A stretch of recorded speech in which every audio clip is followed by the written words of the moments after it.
kerjakan di dalam data mining.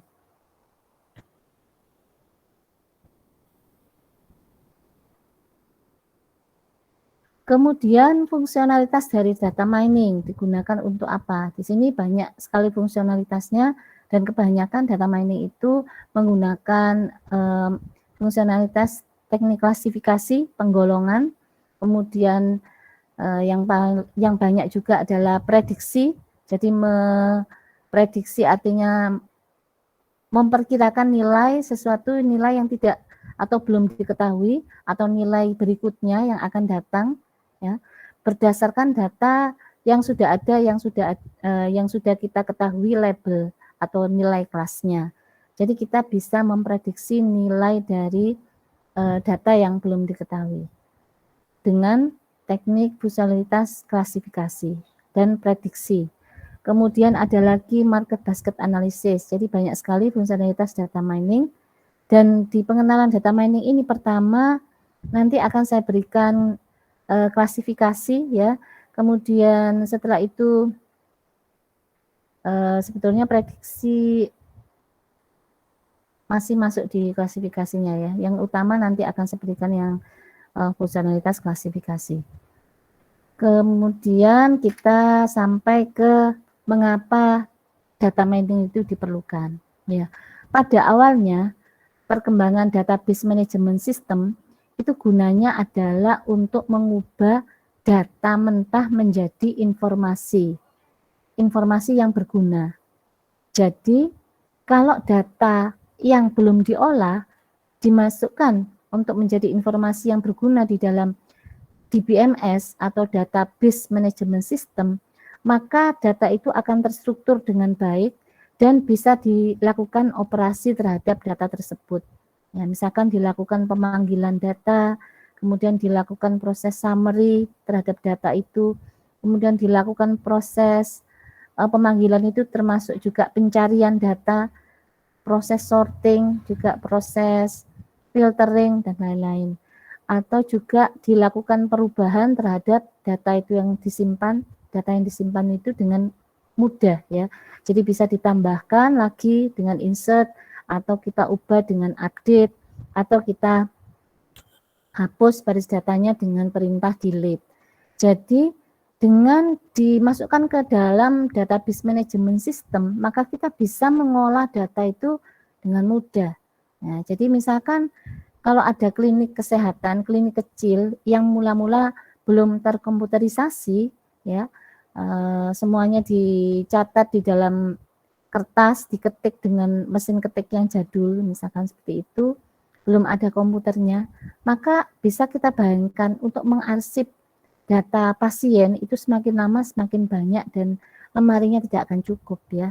Tapi kalau misalkan dari klinik itu nanti berkembang menjadi rumah sakit yang cukup misalkan besar, ya, seperti itu, maka yang semuanya dicatat di dalam kertas dan data mentah yang belum dimasukkan ke dalam database ini harus terkomputerisasi sehingga dibangun sistem DBMS yang bisa menampung data yang ada. Sehingga arsip-arsip yang banyak sekali sehingga sampai satu ruangan sendiri, ya, dengan banyak lemari itu bisa dimasukkan semuanya ke dalam satu sistem komputer yang singkat, ya, dimana nanti di dalam bangunan ini, pembangunan jaringan komputer bisa terhubung beberapa komputer di setiap bagian yang ada di rumah sakit tadi. Jadi dengan adanya DBMS itu bisa membuat data itu menjadi lebih berguna, ya. Dan selanjutnya setelah data itu semakin lama semakin menumpuk, akhirnya prosesnya adalah dipanggil kembali, kemudian dilakukan analisa hanya sebatas di analisa executive summary system, ya, misalkan AIS, Executive Information System, ya, maaf. Executive Information System dengan data warehouse. Selanjutnya kita akan bertanya kembali sebetulnya di dalam data yang tersimpan, ya, itu pasti ada pengetahuan yang berguna yang secara eksplisit itu tidak atau belum terlihat. Ya, jadi knowledge atau pengetahuan ini perlu kita lakukan penggalian, ya, supaya kita bisa mendayagunakan data yang tersimpan dalam jumlah besar itu tidak hanya menumpuk lama-kelamaan akan semakin besar ukurannya, tapi sangat sedikit yang bisa kita lakukan. Bagaimana data itu bisa dianalisa dan bisa lebih bermanfaat lebih dari sekedar untuk arsip saja. Ya, jadi di sini apalagi di dalam era big data internet ya. Jadi data itu akan semakin lama semakin besar ukurannya dan segala hal yang sehari-hari ya, apa yang dilakukan oleh orang sehari-hari itu terekam dalam sistem yang ada di dalam data berukuran besar tadi atau big data. Ya, bisa kita bayangkan berapa jumlah orang yang menjempoli ya status Facebook misalnya seperti itu, atau berapa orang yang setiap hari mengupload video baru di YouTube. Ya, jadi apapun yang dilakukan oleh orang itu akan terekam di dalam sistem dan itu membutuhkan suatu data dalam ukuran yang besar. Nah, akhirnya kita akan bisa memproses lebih lanjut data itu jika tidak hanya sekedar disimpan sebagai informasi. Ya, karena itu kita perlu menggali pengetahuan di dalamnya. Nah, misalkan pada online shopping ya, online shopping ini dimulai oleh site Amazon. Jadi Amazon itu merupakan pioner ya dalam memasukkan teknik AI di dalam proses online shop-nya ya. Jadi dulu yang pertama kali memberikan rekomendasi produk itu di dalam all shop-nya adalah Amazon.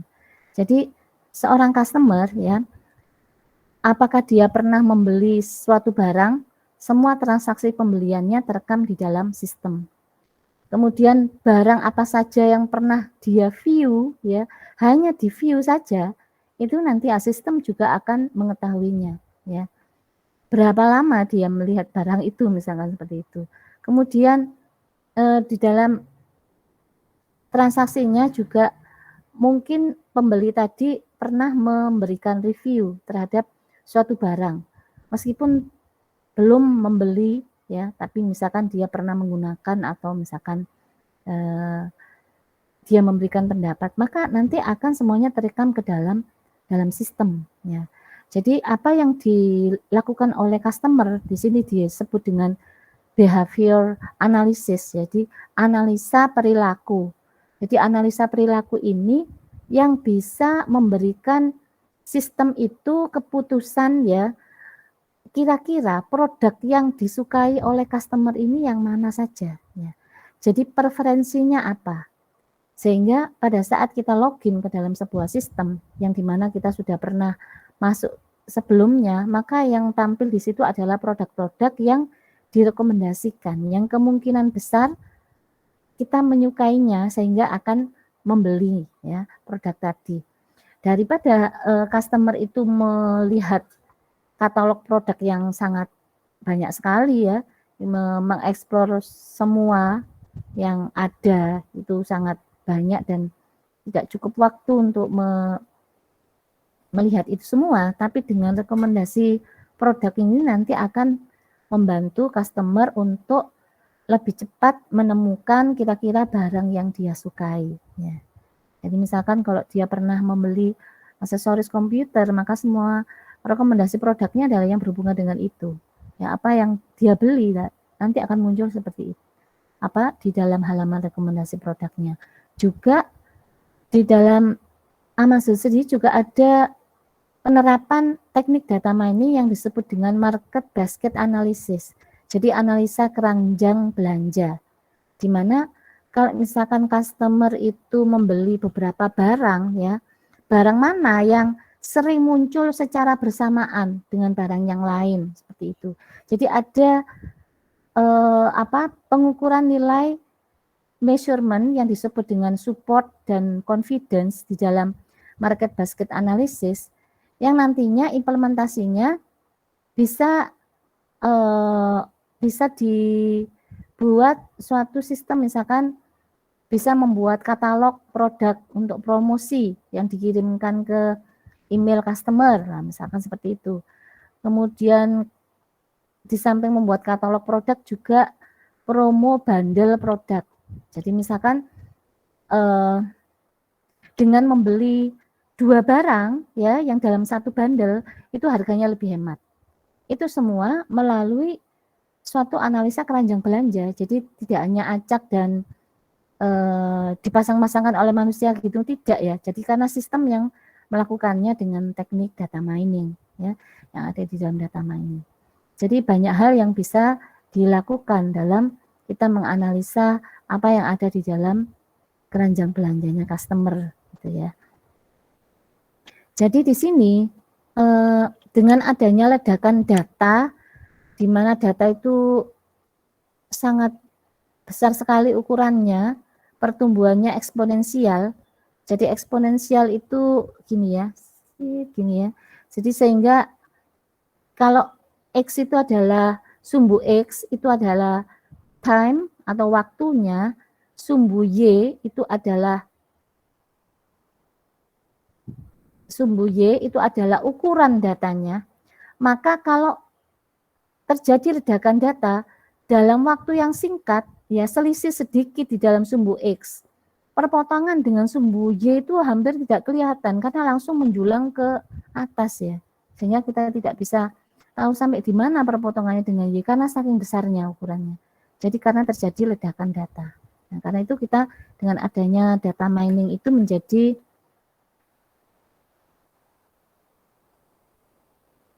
dengan adanya teknik data mining kita bisa mendayagunakan data yang tersimpan di dalam database yang semakin lama berukuran besar itu bisa menjadi lebih bermanfaat ya. Jadi tidak hanya sekedar ditumpuk terus ya, tapi bisa didayagunakan untuk tujuan yang lebih bermanfaat.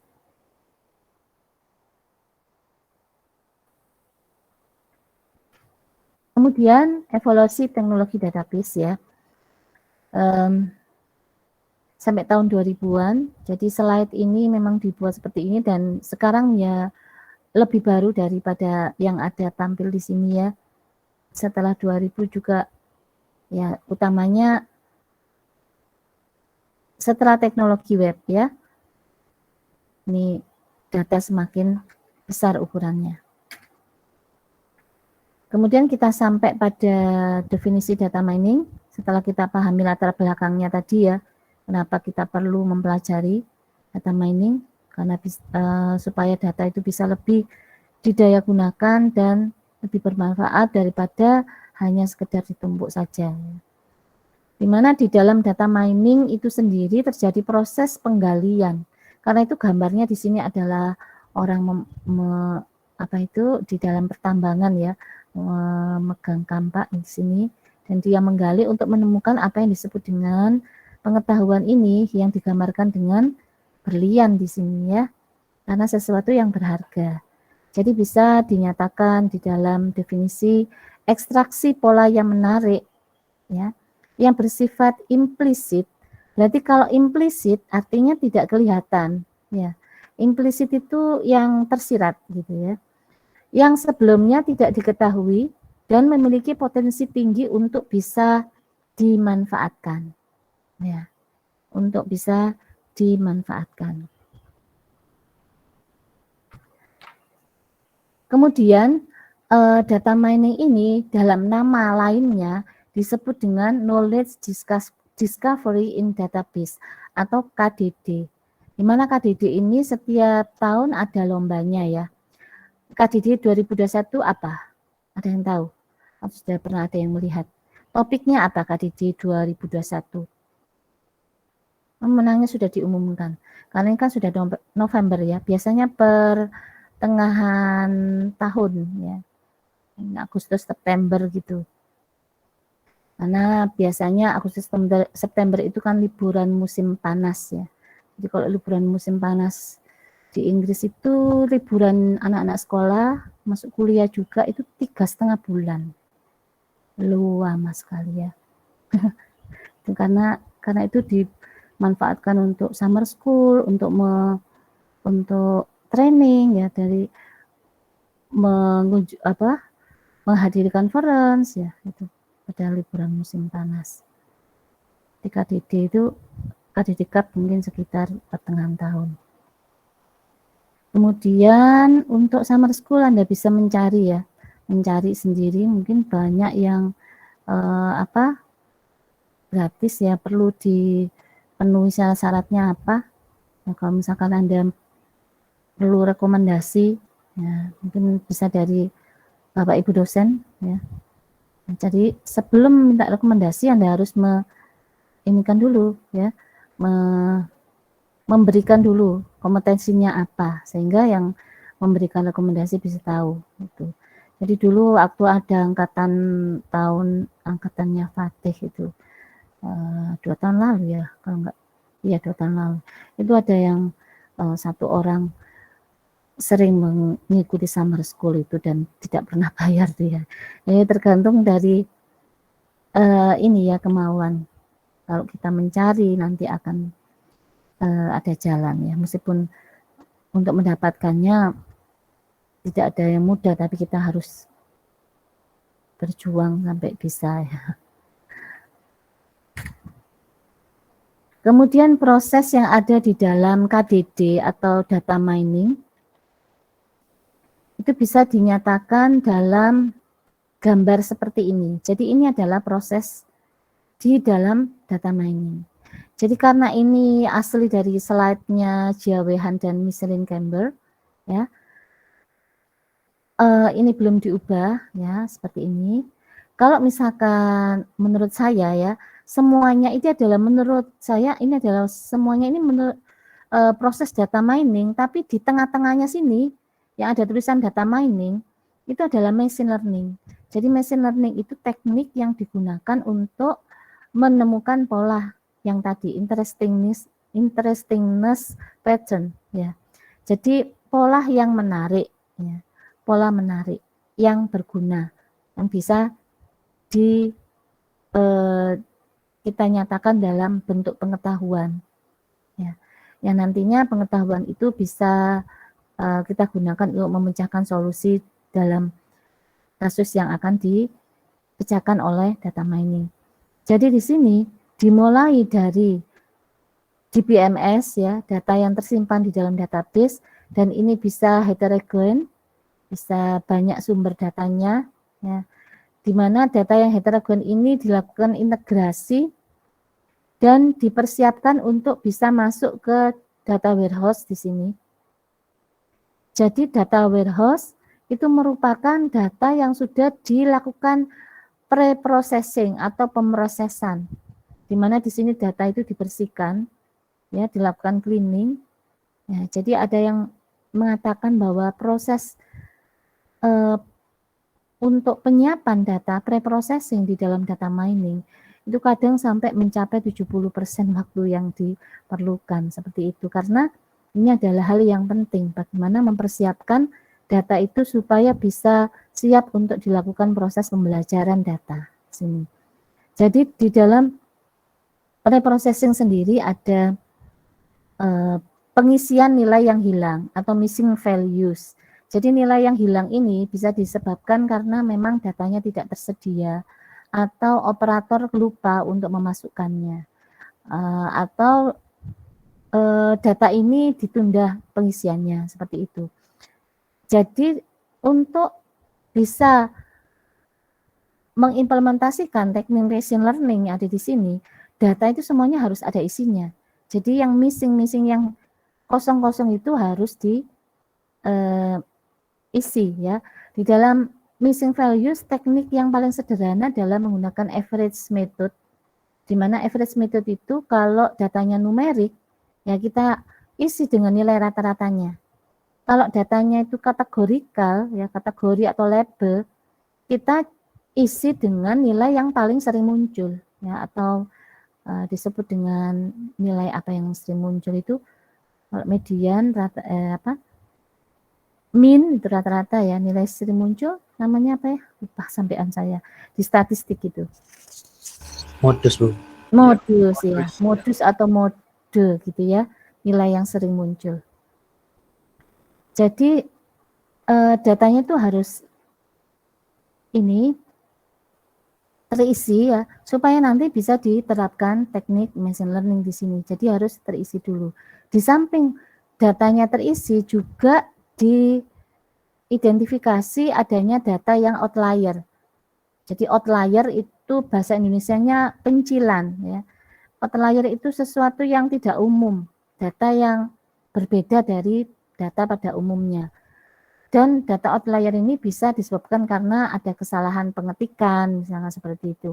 Atau memang ada noise ya, misalkan data gambar yang digitalisasi, ya noise-nya itu nanti akan bisa kita tenggarai sebagai outlier yang dilakukan proses untuk bisa mengimprove data tadi ya, supaya bisa dibersihkan ya, supaya bisa masuk ke dalam data yang siap untuk dilakukan proses pembelajaran.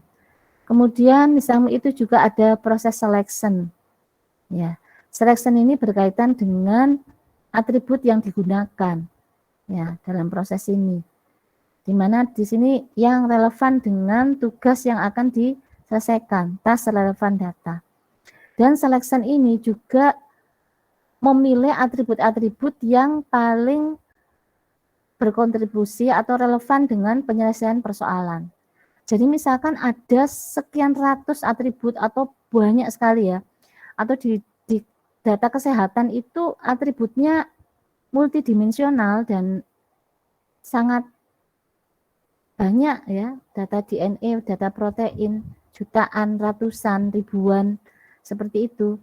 Jadi yang mana yang berkaitan dengan identifikasi penyakit yang akan diprediksi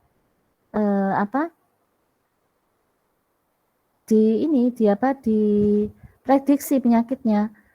Jadi dari sekian data orang yang sehat, mungkin hanya kurang dari 1% untuk orang yang menderita penyakit yang langka, misalnya seperti itu. Dari sekian jutaan atribut yang ada di data proteinnya, maka di situ kita bisa memilih mana yang berkaitan dengan penyakit langka yang diderita tadi. Nah, di sini terjadi proses selection dan untuk mereduksinya kita bisa menggunakan tools seperti WK, RapidMiner atau dilakukan ini ya, bisa mengembangkan program sendiri dengan library Python yang lengkap itu. Jadi di sini proses data mining setelah datanya siap diekstrak, transform, dan load ke dalam data warehouse ETL, kemudian kita bisa menggunakannya di data mining, di dalam data mining dengan teknik machine learning akan di-generate pola yang menarik. Dan pola yang menarik ini divisualisasikan ya dalam gambar di sini. Jadi divisualisasikan. Kita bisa menggunakan Python atau R ya. Jadi di data science itu teknik visualisasi ini bahkan dengan R itu lebih bagus ya grafiknya ya. Tapi dengan Python kita bisa menggunakan library misalkan Matplotlib, Seaborn, dan banyak sekali yang bisa kita gunakan untuk bisa menghasilkan gambar atau diagram yang menarik, yang intuitif. Dimana di sini kalau pengetahuannya itu penting, maka kita harus bisa mengkomunikasikannya dengan orang yang menggunakan pengetahuan tadi. Nah, itulah peranannya visualisasi di sini, data visualization. Jadi kalau misalkan pengetahuannya itu penting, menarik, berguna, tapi kalau visualisasinya kurang bagus dan tidak tersampaikan ke orang yang menggunakan, maka akan percuma. Jadi teknik visualisasi data juga peranannya juga penting ya. Tahapan dalam proses KDD. Jadi ini semua yang ada di sini ya, yang sudah saya jelaskan tadi. Dibaca lagi sendiri. Dan data mining business intelligence. Jadi data mining itu di dalam proses bisnis disebut juga ilmunya dengan business intelligence. Misalkan kita bisa menghubungkan antara Excel dengan Oracle yang menggunakan BI spreadsheet add-in ya. Jadi kita install add-in-nya yang bisa menampilkan data multidimensional, data warehouse yang ada di Oracle bisa kita tampilkan di Excel ya, dengan kita menambahkan add-in business intelligence. Kemudian dengan tampilan dalam bentuk cross tab, jadi cross tab itu bisa membantu kita melihat data multidimensional. Ya, itu. Jadi sebetulnya antara data mining dengan business intelligence sendiri, bisnis tidak tidak melulu hal yang profit ya, tapi organisasi apapun ya yang membutuhkan suatu teknik penggalian dan analisa data itu bisa menggunakannya ya. Jadi profit dan non profit. Kemudian data mining itu sendiri sebetulnya adalah gabungan dari bermacam disiplin ilmu. Ada database, statistik, visualisasi, disiplin yang lain ya, algoritma, pattern recognition, machine learning. Jadi makanya mirip-mirip ya yang dipelajari.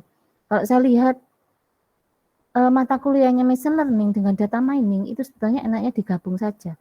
Machine learning dan data mining gitu ya. Karena banyak miripnya. Kalau nanti muncul lagi nanti di sini misalkan nanti membahas apa nanti di data mining ada lagi, tapi sebetulnya data mining itu berkaitan dengan prosesnya. Nah, machine learning adalah teknik untuk mengenerate pengetahuannya. Nah, itu machine learning. Sehingga gambar atau yang ada di slide sebelumnya itu ya, yang ada tulisan merah data mining itu bisa kita ganti dengan machine learning sebetulnya ya. Kemudian semuanya itu bersumber dari algoritma ya, tahapan proses langkah demi langkah sampai kita temukan solusi ya. Algoritma ini berasal dari orang yang menemukan pertama kali Al-Khwarizm ya. Itu. Kemudian di dalam AI itu sendiri ada teknik heuristik. Jadi teknik heuristik itu teknik akal-akalan ya. Jadi teknik yang cerdas untuk bisa menemukan good solution. Jadi good solution itu adalah solusi yang baik yang mendekati dengan solusi yang the best ya. Solusi baik yang mendekati yang terbaik. Bahkan bisa juga yang good itu memang the best-nya di situ ya, seperti itu.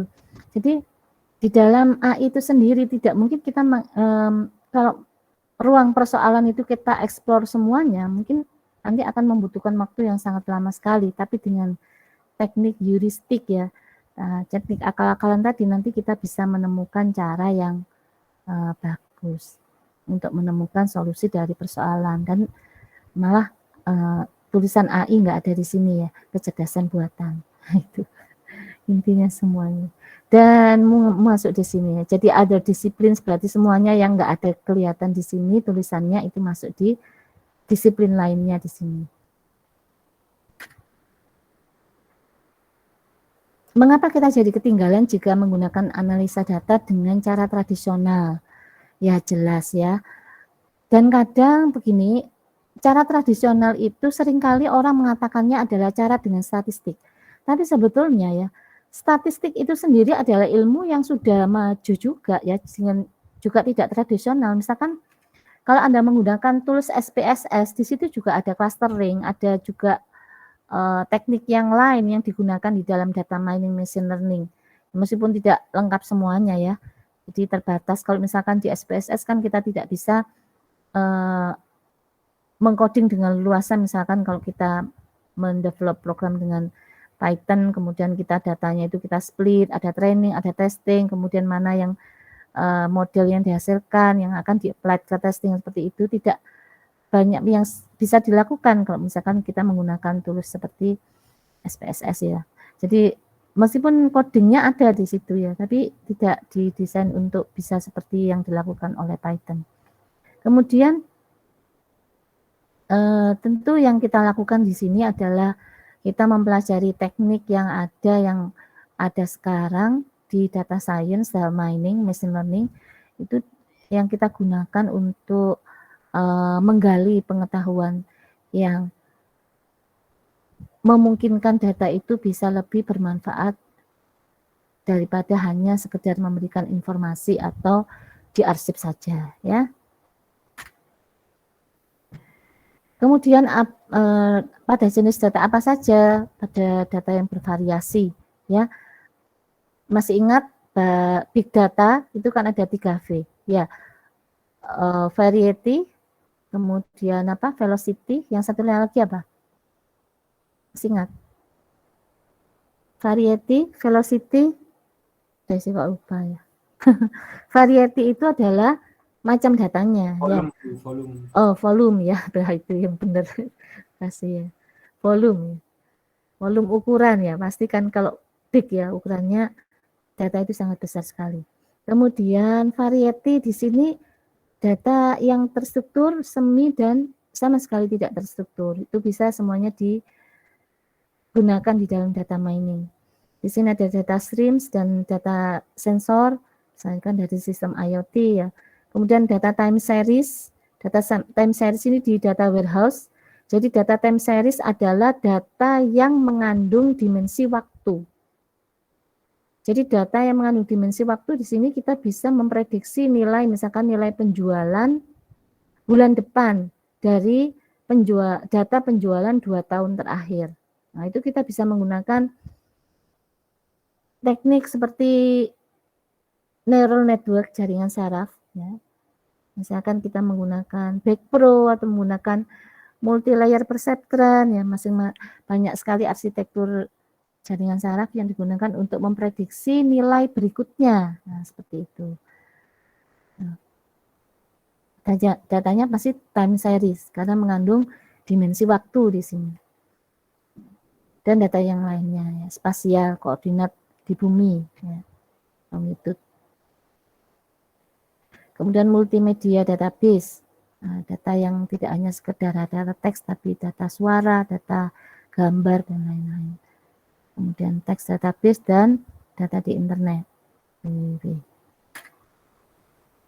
Fungsionalitasnya yang paling banyak adalah klasifikasi yang akan dicontohkan nanti ya di pengantar data mining ini karena yang paling mudah untuk ditangkap, dipelajari pada awalnya, yaitu klasifikasi data.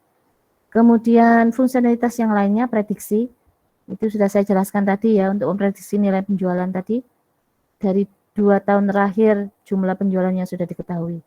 Kemudian ada lagi market basket analysis yang disebut ini. Jadi correlation atau causality, korelasi causality itu hubungan sebab akibat. Sedangkan correlation itu tidak sama dengan causality. Karena itu ada versesnya di sini. Kemudian association rule. Jadi association rule itu yang di-generate dari analisa keranjang belanja customer ya. Jadi frequent patterns di situ ada metriknya ya. Jadi ada support dan confidence, itu juga bagian dari analisa keranjang belanja di sini ya. Karena itu Amazon menggunakan teknik ini untuk bisa memberikan suatu informasi yang lebih berguna ya di site-nya, sehingga beberapa tahun yang lalu mungkin Allshop di Indonesia itu tidak ada sistem rekomendasinya. Tapi ya sudah lama ada ya akhirnya. Jadi pada awal-awalnya mungkin di semuanya yang pertama kali itu Amazon dulu ya. Kemudian di sini memprediksi nilai yang tidak diketahui, unknown values atau nilai yang hilang, missing values. Jadi ini harus dilengkapi karena kalau misalkan ada yang kosong tidak bisa dilakukan pembelajaran data dengan teknik yang ada di machine learning. Ya. Kemudian analisa cluster, outlier sudah saya jelaskan juga, tren dan analisa evolusi. Ini analisa kemiripan, ini mirip dengan cluster ya, similarity based analysis, di mana di dalam satu cluster itu data-datanya mempunyai kemiripan, similarity, similar, not same but similar gitu ya. Jadi similar atau mirip itu bukan berarti sama, tapi member. Kalau orang Jawa bilang member. Mirip.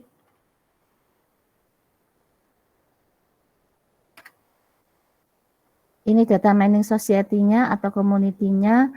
Dan kalau ini dibuat oleh JWH di beberapa tahun yang lalu sudah lama, tentu yang sekarang ini lebih banyak daripada yang ada di sini, ya, yang dituliskan di sini. Dan yang sudah dituliskan di sini sampai sekarang pun masih ada, ya. Jadi sampai sekarang pun misalkan PAKDD itu masih ada sampai sekarang, ya. ICDM masih ada, ICM transaction on KDD ini juga masih ada semuanya. Dan mungkin lebih banyak lagi daripada ini untuk yang sekarang ini perkembangannya. Conference dan jurnalnya juga banyaknya. Lebih banyak dari yang ada di sini, tapi yang ini memang sampai sekarang ada conference-nya dan sangat sulit untuk paper tembus ke sini ya. Jadi harus benar-benar kontribusi pengetahuannya tinggi. Aplikasi potensial dari data mining di sini banyak aplikasi seperti yang sudah saya jelaskan aplikasinya pada saat menjelaskan pengantar big data, ya kan, sama ya. Jadi ilmu-ilmunya itu overlap ya, kadang-kadang kita mempelajari itu juga ya sama dengan ini. Nah, akhirnya kan ada program studi data science ya, program studi yang baru di PNS itu data science ya. Ilmu-ilmunya mirip itu, nanti harus didesain mata kuliah yang benar-benar kalau misalkan sudah diajarkan di nama mata kuliah ini, di yang lainnya enggak ada yang sama, hingga bisa dikembangkan dan bisa integrasi ya, terintegrasi. Misalnya seperti itu. Kemudian ini data bioinformatics tadi adalah data DNA protein tadi ya, berhubungan dengan data ini, itu bioinformatics namanya.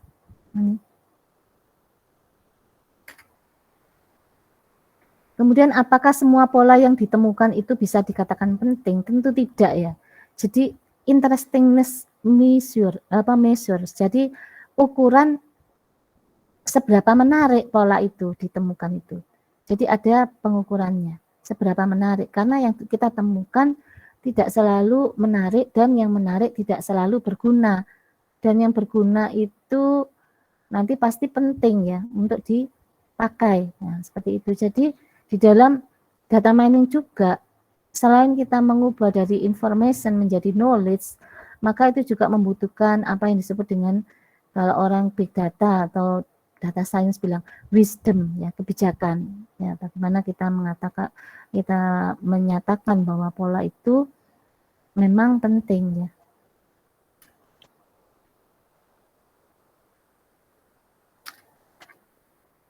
Kemudian ini saya skip aja ya, terlalu lama nanti. Ini adalah arsitektur sistem data mining, dan ini adalah salah satu contoh gambar arsitekturnya. Orang bisa menggambarkan yang berbeda dari ini, tapi intinya adalah seperti itu prosesnya ya, data miningnya. Ada GUI-nya, pattern evaluation, data mining engine-nya, database or data warehouse server. Kemudian knowledge di sini. Dan ini ada sekumpulan resource, ada data warehouse, database, www, ada info repositories. Kemudian arsitektur itu lebih detail lagi kalau berhubungan dengan studi kasus ya. Kalau ini kan untuk semua studi kasus sama ya, seperti ini. Kalau misalkan Anda membuat desain sistem yang studi kasusnya apa, nah itu pasti lebih spesifik lagi. Nah, ini sekarang adalah pengenalan data mining untuk persoalan klasifikasi. Ya, dan ini adalah materi kecerdasan buatan yang dibuat oleh Profesor Eamon Keok. Apa pengucapannya gitu ya? Mungkin saya salah ya. Emon, kalau ke Emon ya, Keok, nggak tahu ini. Jadi ini websitenya, kemudian kenapa saya menggunakan ini, karena slide-nya itu tersedia untuk semua pengajar di seluruh dunia ya, yang ingin menggunakan slide-nya itu, asalkan di refer seperti ini ya. Jadi tinggal minta saja ke beliaunya, jadi banyak sekali orang baik ya. Jadi bahkan akan dikirim juga ya, tapi saya minta soft copy-nya daripada ini ya. Itu sudah beberapa tahun yang silam ya, ini lama sekali. Jadi ini adalah materi kuliah untuk kecerdasan buatan dan ada hubungannya dengan salah satu dari topik yang di data mining yaitu klasifikasi. Jadi klasifikasi itu namanya penggolongan ya, definisinya klasifikasi itu penggolongan. Jadi di sini persoalan klasifikasi dinyatakan dengan persoalan klasifikasi untuk jenis serangga. Ya, di mana ada dua macam serangga, ada katydid, ada grasshoppers. Yang katydid ini dengan huruf merah ya, ini ada 5, grasshopper juga ada 5. Nah ini semuanya serangga ini sudah diketahui bahwa dia jenisnya katydid, meskipun nggak sama ya. Apa yang bisa menyebabkan serangga yang ada di sini masuk grasshopper dan apa yang menyebabkan serangga yang ada di sini masuk katydid? Tentu mereka punya karakteristik atau fitur yang memenuhi di kelas katydid. Kalau yang ini, serangga-serangga ini memenuhi karakteristik fitur yang masuk ke dalam kelas grasshopper. Disebut dengan kelas ya. Kelas atau label.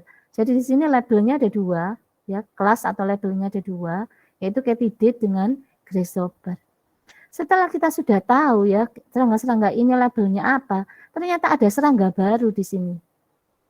Serangga baru ini masuk kemana? Ke kelas apa? Apakah dia digolongkan katydid? Apakah dia digolongkan grasshopper?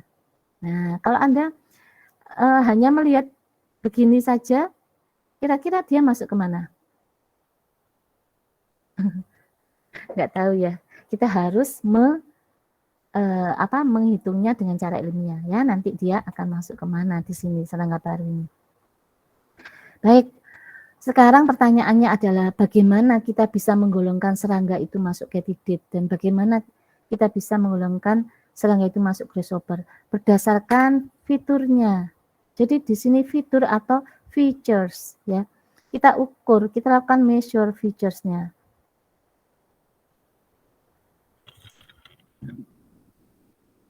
Jadi features-nya serangga di sini ada color atau warna, ada hijau, coklat, abu-abu atau warna lain. Ada panjang abdomen, ada panjang toraks, kemudian apakah dia punya sayap, panjang antena, ukuran mandible, ukuran kaki, dan diameter spiracle. Nah, ini adalah sebagian fitur dari serangga. Fitur yang lain yang belum tercantum di sini pasti banyak ya. Tapi di sini hanya ilustrasi ya. Jadi di sini sudah banyak juga ya. Juga diilustrasikan bagaimana cara kita mengukurnya juga. Oh, abdomen itu diukur dari sini ke sini. Ini torak, ini antenanya, ukurannya mandible, ukuran kaki, spiracle diameter seperti itu. Nah, sekarang untuk mengklasifikasikan ini, tujuan kita kan nanti mencari tahu serangga baru ini masuk kemana ya, katydid apa grasshopper. Sekarang untuk mencari tahu nanti serangga baru itu masuk ke katydid atau grasshopper, itu kita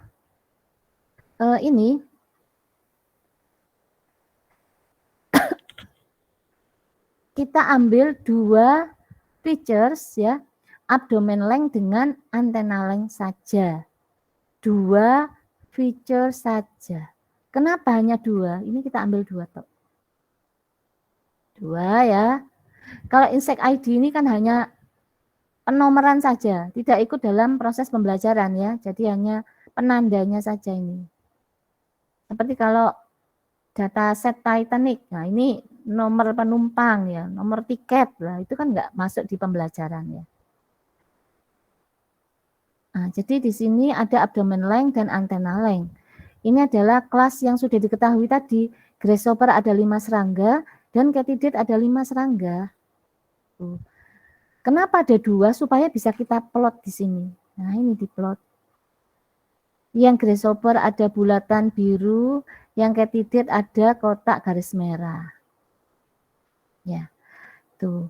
Kemudian serangga apa itu? Serangga yang baru ini 5,1 abdomennya, antenanya 7.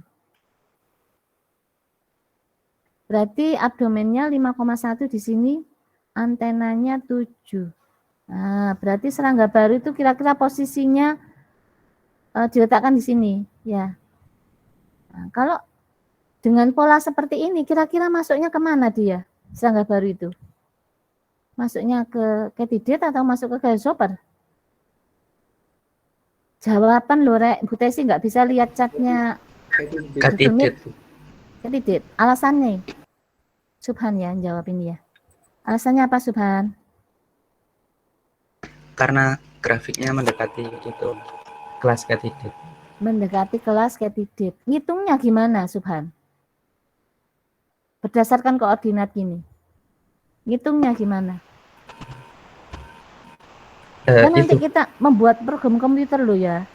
Kalau mata melihat kan langsung kelihatan. Tapi kalau program komputer kan harus tahu komputasi ngitungnya. Gimana? iya Bu, itu sebelah kanan lebih ke Katidid, kemudian yang sebelah kiri itu ke Grasshopper gitu. Nah itu karena letaknya di lebih ke sebelah kanan, menurut saya masuk Katidid itu. Iya, dengan kalimat memang penjelasannya seperti itu benar ya. Tapi pertanyaan berikutnya, ngitungnya gimana gitu. Ngitungnya gimana, ayo. Itu mungkin ada ininya, Bu. Apa? Ada kayak indikator Yang levelnya jawab gitu. siapa?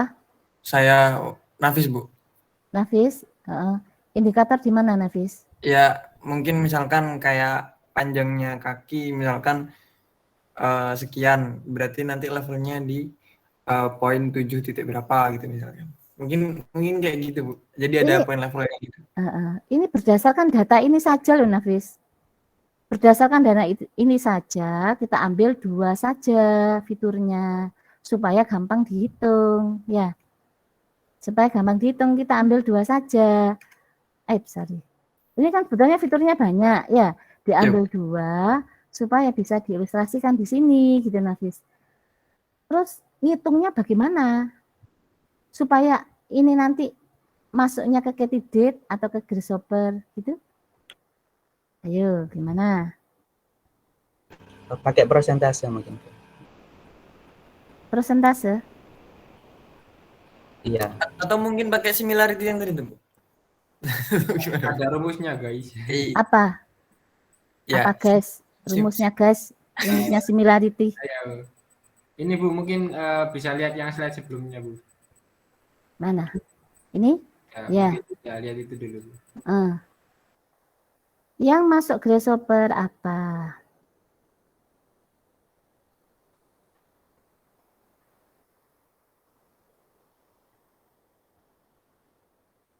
Mana?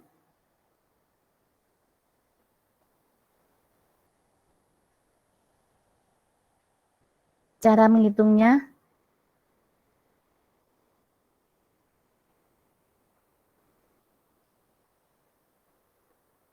Itu nggak ada satuannya, Bu ya?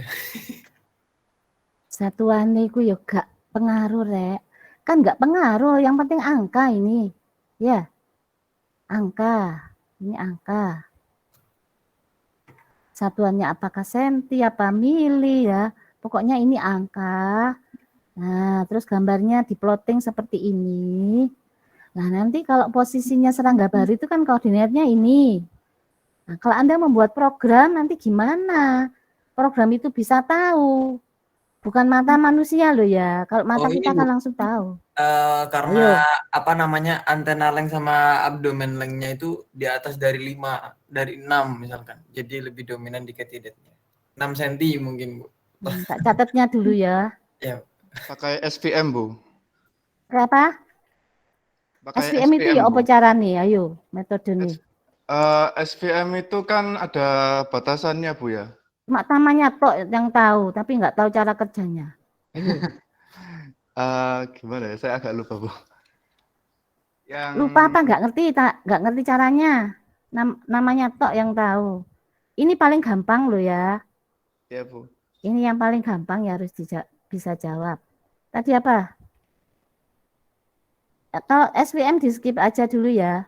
Nanti di sini nanti akan saya berikan cara klasifikasi dengan teknik yang lebih mudah dari itu. Naik bias. Tapi di sini ini yang termudah dilihat dari plotting seperti ini. Tadi ada yang menjawab apa? Pakai if ya berarti ya. Itu kalau if apa tadi? Yang abdomennya lebih dari 6. Apa? Berarti dia punya di sini misalkan ya. Abdomen length lebih dari 6 atau lebih. Lah kok lebih dari 6 dia masuk ke sini ya, misalnya seperti itu. Berarti di situ ada additional knowledge-nya. Jadi ada tambahan pengetahuan yang sebelumnya berlaku pada data ini. Tapi misalkan tidak ada additional knowledge-nya ya. Bagaimana menghitungnya ini? Ya. Caranya gimana? Kita cari rata-rata data ini. Rata-rata koordinatnya itu di mana? Kalau kita cari ini rata-ratanya, maka ketemulah apa yang disebut dengan sentroid, titik pusat datanya, ya kan? Ya. Iya Bu, iya Bu. Iya, Bu. Heeh. Iya, di rata-rata. Nah, itu. Di rata-rata jawabannya. Nah, pertanyaan selanjutnya, ini nanti kan Anda harus membuat program komputer kan? Masa ngomong ke ini bahasa pemrogramannya? Cari rata-rata. Formulanya apa? Yo, apa? Soal rata-rata. Length plus satunya terus dibagi Formulanya.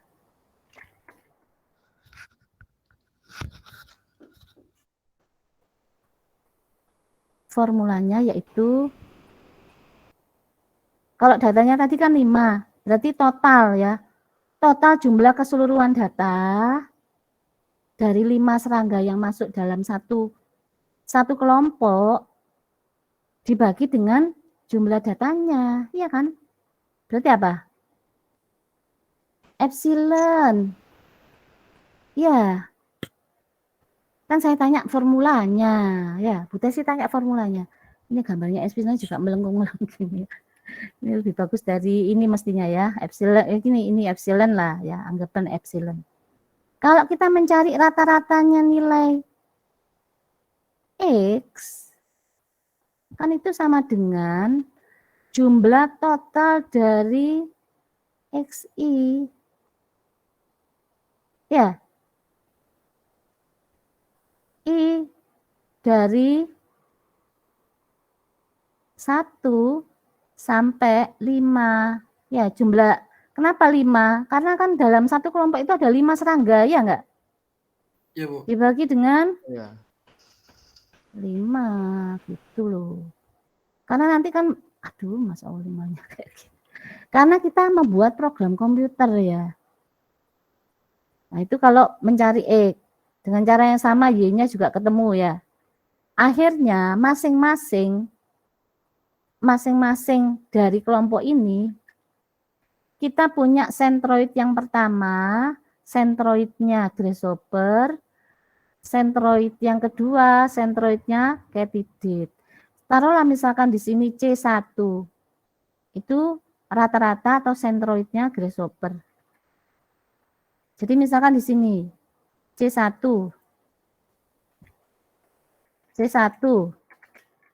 Sentroidnya grasshopper.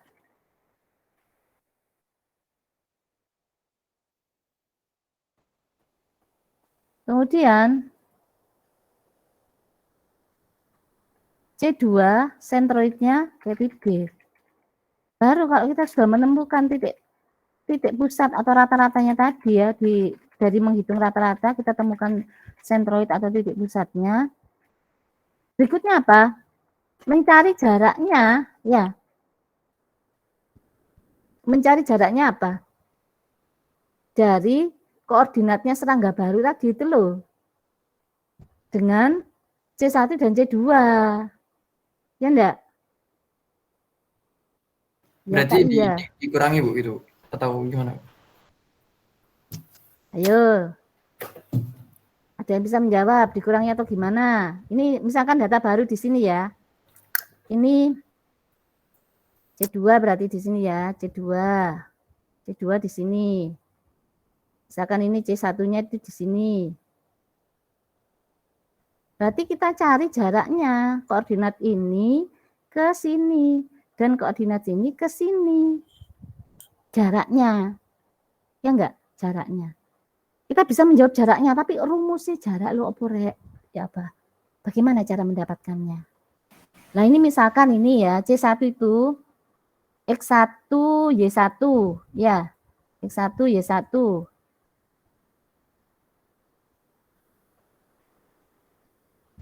Ah, kok 2 sih?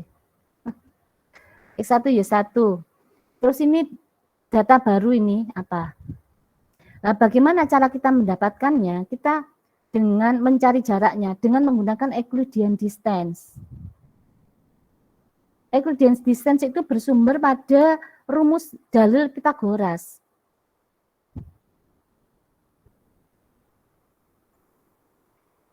Masih ingat? Dalil Pythagoras, Euclidean distance. A kuadrat plus B kuadrat Sama dengan C kuadrat. ya itu. Akhirnya C kuadrat sama dengan A kuadrat min B kuadrat. berarti jaraknya apa? Akar dari, misalnya ini data baru itu X, Y ya. Ya. X, Y. Yang ini X1, Y1. Yang ini X2, Y2 ya.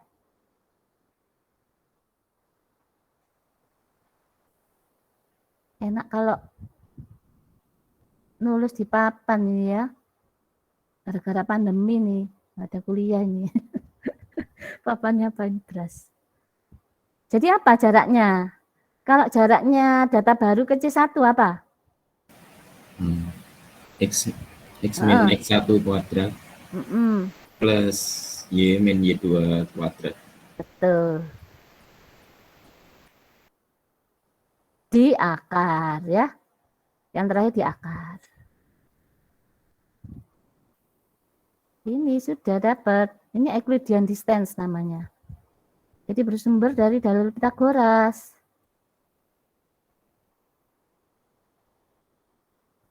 Nah, dengan cara yang sama, kita akan mendapatkan jarak ke C2. Nah, kemudian setelah kita mendapatkan jarak ke C1 dan jarak ke C2, baru kita bandingkan. Berarti kita gunakan if then else. If jarak ke C1 lebih kecil dari jarak ke C2, maka kelasnya sama dengan grasshopper. Else, kelasnya katidid. Tapi ternyata kan else masuk ke else ya, karena yang lebih kecil jaraknya itu adalah yang ke C2 ya. Coba kita lihat gambarnya. Kita bisa bayangkan nanti sentroidnya kan di sini. Ya, padahal data barunya itu ini. Yang ini sentroidnya sekitar sini. Berarti kan masih jauh ya kalau di grasshopper. Tapi menuju ke katidid dia dekat. Jadi serangga baru itu akan masuk ke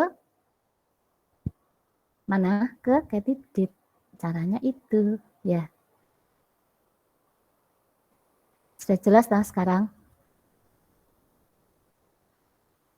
Nah, cara penulisan seperti itu, ini adalah basic dari perhitungan metode K-min, clustering K-min. Itu yang paling sederhana. K-min itu adalah metode clustering yang paling sederhana. Di mana di sini data itu masuk di kelompok katidid atau kelompok grasshopper tergantung dari jaraknya ke sentroid tadi. Di mana untuk setiap iterasinya nanti akan ada pergerakan. Dan titik pusat data itu, sentroid itu akan semakin menuju ke tempat yang tepat, yang optimal. Nah, seperti itu. Karena itu di dalam metode K-min kan diacak ya, diinisialisasi dengan nilai yang acak untuk titik pusat sentroid masing-masing data. Misalkan kalau grasshopper itu saya acakkan di sini ya, candidate itu masuknya ke sini ya, dapatnya di sini. Nggak jadi masalah. Nanti lama-kelamaan dia akan menuju ke titik yang benar di sini. Sentroid yang benar. Nah, seperti itu. Jadi itu di metode K-mean itu metode yang paling simpel. Ya, paling simpel dan sangat mudah untuk bisa kita bayangkan mekanisme kerjanya. Jadi nggak usah pakai susah-susah support vector machine. Belum tentu ngerti, paling cuma denger aja loh.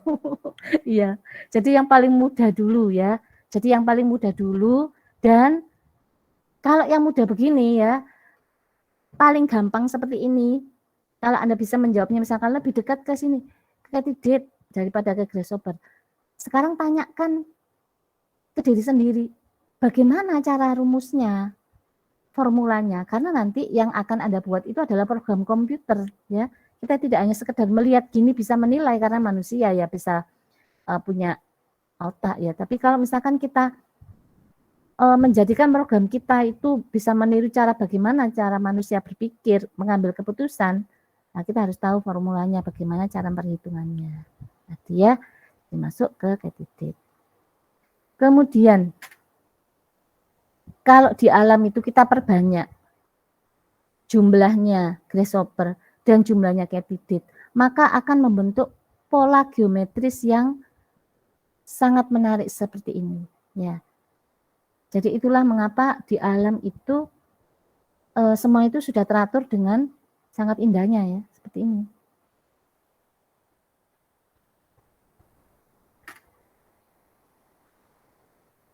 Ini pigeon ya, pigeon problem. Persoalan pigeon problem. Coba sini ya. Persoalan pigeon problem itu persoalan dari burung merpati mengetahui di mana rumahnya dia gitu ya. Jadi nanti kita bisa menggolongkan ya suatu data itu masuk ke kelas mana. Nah, seperti halnya burung merpati bisa mengetahui, oh yang ini masuk ke sini. Nah, kita akan tahu apakah kita sepandai burung merpati ya. Pasti lebih ya. Maksudnya ini bercanda. Nah, di sini persoalan yang pertama, pigeon problem yang pertama, ini ada kelas A seperti ini. Kelas B seperti yang ada di kanan. Jadi kelas A yang di kiri, kelas B yang di kanan. Sekilas Anda bisa tahu karakteristiknya apa? Kelas A dengan kelas B. Bisa ditangkap kan? Ya, karakteristiknya apa? Kelas A itu yang kanan lebih panjang. Kalau yang B lebih panjang. Betul. Betul ya. Jadi itu karakteristiknya. Sehingga jawabannya betul ya. Jadi sehingga kalau kita punya objek seperti ini, maka kita bisa tahu yang atas ini masuk ke B, ya, karena yang kiri lebih panjang kan, B. Dan yang bawah ini masuk ke A. Nah, ini B. Dan yang tadi A ya. Kemudian persoalan pigeon problem yang kedua. Nah, seperti ini. Bisa ditangkap? Kalau kelas A berarti Sama. sama. Kelas B berarti Different. Beda. Kanan kiri beda. Yang penting kanan beda. kiri beda. Ya. Bukan lagi salah satu lebih panjang tapi kanan kiri beda ya. Satunya berbeda ya. Ya. Berarti untuk yang atas ini masuk ke B. Yang bawah ini masuk ke A. A. Betul ya jawabannya. Yang pertama masuk B dan yang bawah masuk A. Berarti kita sepintar pigeon. Sekarang persoalan yang ketiga. Contoh persoalan kelas A itu ini ya, yang masuk kelas A. Yang kelas B seperti ini. Dan kita punya data ini 66 ini. Masuk ke mana? A apa B? Ini enggak usah ya ini ya. Ini dari yang tahun-tahun sebelumnya. Masuk ke mana ini? Data ini, 66 ini. Kelas A itu apa sih di sini? Kelas B itu apa? Ada yang tahu karakteristiknya?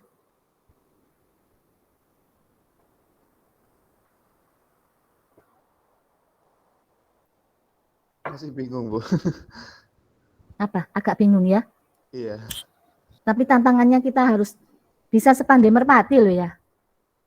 Untuk menjawab ini.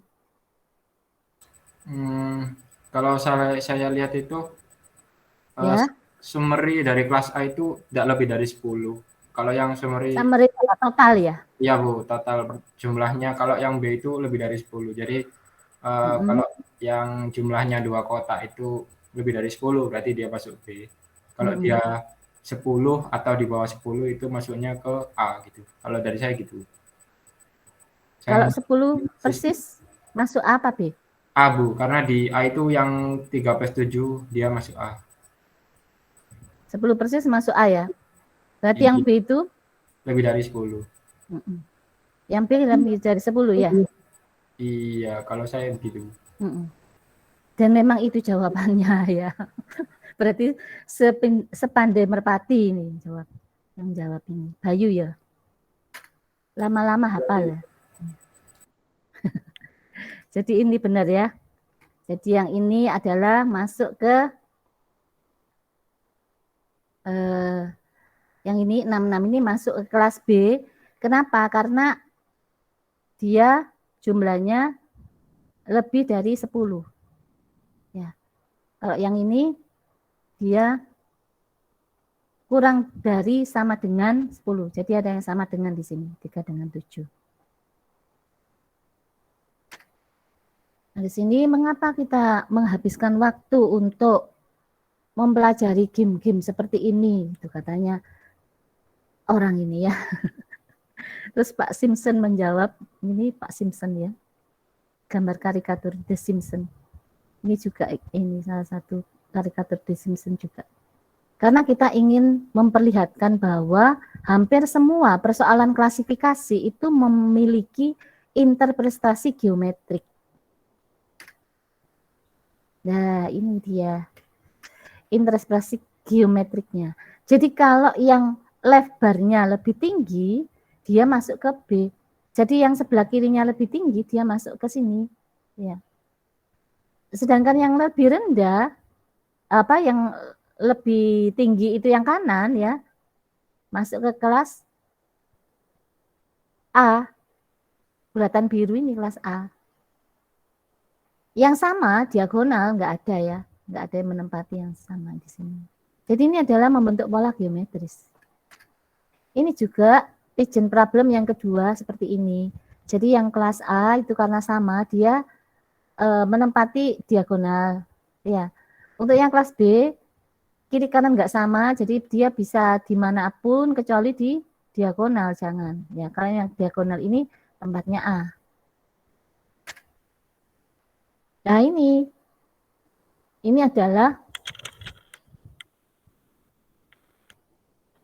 adalah pigeon problem yang ketiga. Jadi kalau jumlahnya lebih dari 10, dia akan masuk ke kelas B. Kotak garis-garis ini. Tapi di sini skalanya kelebihan 0 ya. Skalanya mestinya kan 1 sampai 10 ya. 1 sampai 10, wong ini juga nggak ada yang sampai 100 gitu, nggak ada ya. Jadi ini dihapus sendiri ya nolnya ya. Dihapus sendiri nolnya ya gitu ya. Kemudian pertanyaan selanjutnya soal nomor 3, berikan aturan rule untuk persoalan ini. Gampang aturannya. Ya. If jumlah dari kotak lebih dari 10, then kelas B, else kelas A. Jadi kalau else itu akan masuk jika dia kurang dari sama dengan. Karena yang kelas B lebih dari 10. Yang kelas A kurang dari sama dengan 10. Jadi membentuk pola geometris ya seperti ini.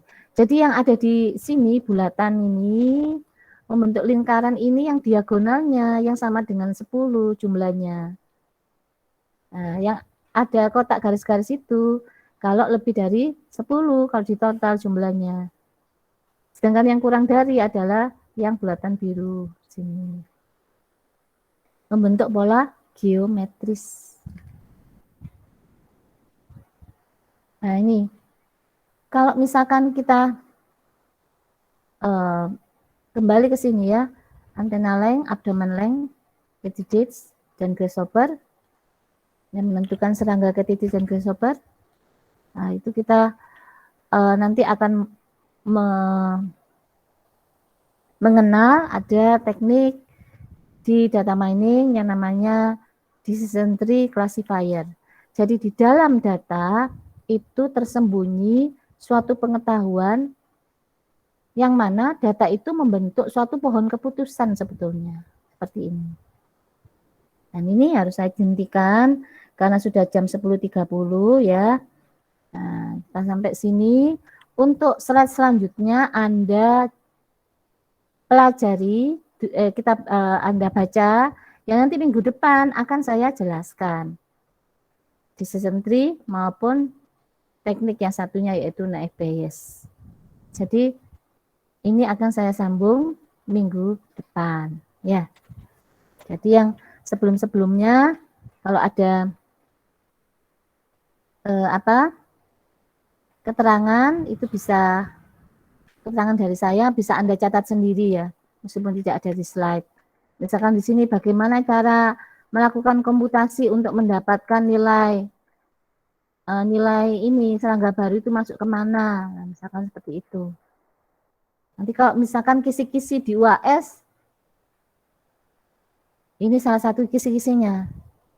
Jadi kalau misalkan diberikan fiturnya ada 2, kemudian ada katydids grasshopper, ada serangga baru, bagaimana cara melakukan komputasinya. Dan yang paling gampang itu kita menggunakan Excel. Excel paling gampang ya, Excel.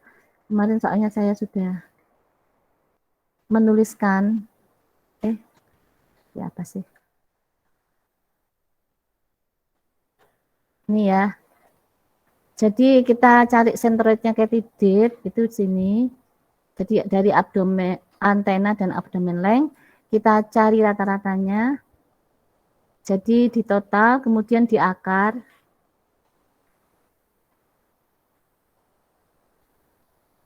Loh.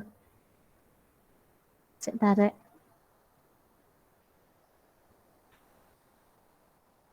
Ini salah ini rumusnya Ibu Tesin. Rumusnya salah ini. Kok SGRT ya?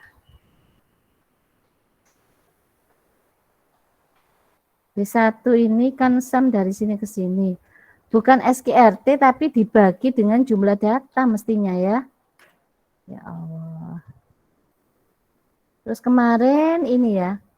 Kemarin pada saat saya menanyakan, nanti saya akan koreksi di kelas yang satunya. Saya menjelaskan tentang ini. Nah, ini.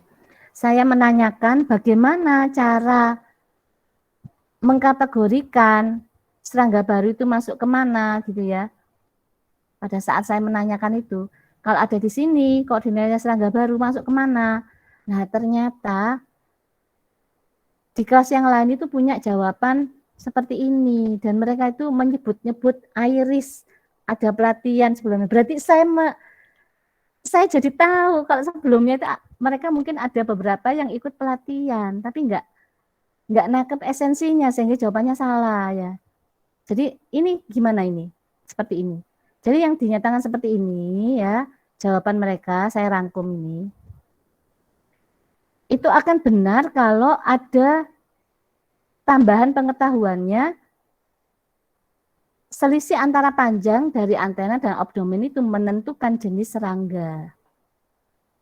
Tapi di sini kan tidak ada additional knowledge-nya. Sama seperti tadi ada pendapat Nafis ya. Kalau kita boleh pendapat apapun boleh, enggak apa-apa. kalau ini pendapatnya mereka ya, selisih antara panjang dari antena dan abdomen. Sama seperti tadi ya, ada yang pendapatnya Nafis ya, kalau lebih dari 6 atau berapa itu ya, katanya ya. Jadi kalau lebih dari 6, candidate, nah misalkan seperti itu. Itu dari melihat gambarnya. Nah, seperti itu. Tapi misalkan kita tidak ada additional knowledge, tidak ada pengetahuan, hanya tidak ada tambahan pengetahuan maksudnya ya. Tidak ada additional knowledge atau tidak ada tambahan pengetahuan, itu artinya pengetahuan yang sudah diketahui sebelumnya. Bagaimana cara kita menghitungnya? Hanya berdasarkan koordinat yang sudah diketahui ini. Maka kita harus menghitung sentroid. Ya, menghitung sentroid. Kemudian setelah itu dari titik koordinat itu kita cari jaraknya. Nah, cari jaraknya menggunakan Euclidean distance di sini. Jadi ini adalah Euclidean distance. Ini untuk jarak ke C1. Nah, jadi untuk jarak ke sini ya. Untuk jarak ke C2 dari data yang baru tinggal diubah X1-nya diubah X2, Y2-nya diubah Y2. Ini sesuai dengan rumus dalil Pythagoras yang Euclidean distance itu berdasarkan itu. Dalil Pythagoras tadi. Ya. Coba Anda gambar ya di koordinat ruang. Nah, nanti kan pasti C kuadrat itu dapatnya dari akar A kuadrat ditambah B kuadrat. Ya. Jadi ini jawaban yang ini benar kalau misalkan kita punya additional knowledge panjang dari antena abdomen itu menentukan jenis dari serangga. Nah, berarti ini ada N1 rata-rata selisih abdomen length dan antena length crossover, dan N2 rata-rata selisih abdomen length dan antena length kelas candidate. Kemudian N3 ini selisih abdomen length dan antena length serangga baru. Nah, berarti kita komputasinya lebih banyak ini kalau mencari dulu selisihnya ya. Kemudian setelah itu selisihnya di sini antara N3 dengan N1 dan N2. Jadi jika selisih 1 kurang dari selisih 2, maka kelasnya grasshopper. Tapi jika tidak, kelasnya candidate ya. Hanya dari selisih saja ini. Jadi selisihnya kemudian kita bandingkan ya, kedekatan dengan dengan antara N3 dengan N1 dan N2. Jadi N3 ini kepunyanya serangga baru, N1 dan N2 dari tiap kelas ya. N1 dari grasshopper dan N2 dari candidate, seperti itu. Nah, itu ada yang menjawab seperti ini. Kalau ada additional knowledge-nya, jawab ini benar ya. Tapi asumsinya memang nggak ada additional knowledge di sini. Tapi jawabannya adalah berdasarkan perhitungan koordinat tadi ya, sentroid. Begitu topiknya untuk hari ini, pengenalan data mining, dan minggu depan masih dilanjutkan ini sampai habis, masih banyak. Ada pertanyaan dari yang sudah dijelaskan hari ini? Tidak ada? Belum ada. Ada ya, belum ada ya. Ya, baik. Setelah kuliah ini kuliah apa? Kuliah berikutnya? Tidak ada ya? Ada. Kosong ya? Pak Arif nanti siang. Warna ya. Baik, kalau gitu berarti Anda bisa melanjutkan ke kuliah berikutnya. Ini sudah saya ucapkan sekian, nanti dilanjut minggu depan ya.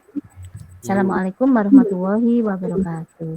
Waalaikumsalam warahmatullahi wabarakatuh. Terima kasih Bu. Terima kasih, sama-sama.